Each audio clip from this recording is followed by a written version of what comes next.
Shalom. యాకోబు రాసిన పత్రిక 2వ అధ్యాయము 20వ వచనము. James chapter 2 verse 20.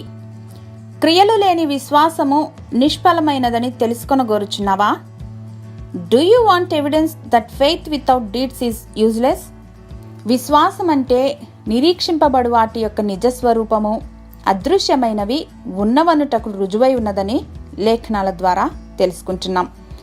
అబ్రహాము దాదాపు 100 ఏళ్ల వయసులో వాగ్దాన పుత్రుని పొంది ఆ తరువాత ఆ బిడ్డ తన సర్వస్వం అనుకుంటూ ఉండగా అతని విశ్వాసానికి పరీక్ష వచ్చింది.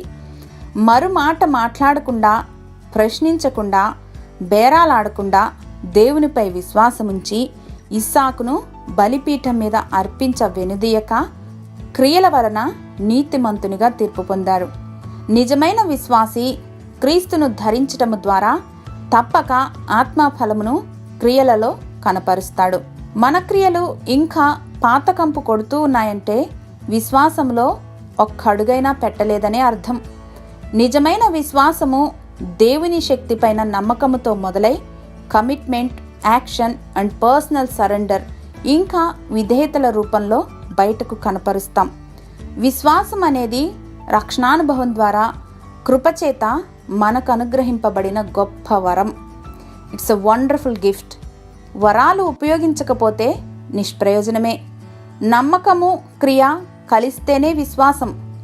ఈ లోకయాత్రలో మనం కొనిపోయేది విశ్వాసముతో కూడిన క్రియలనే.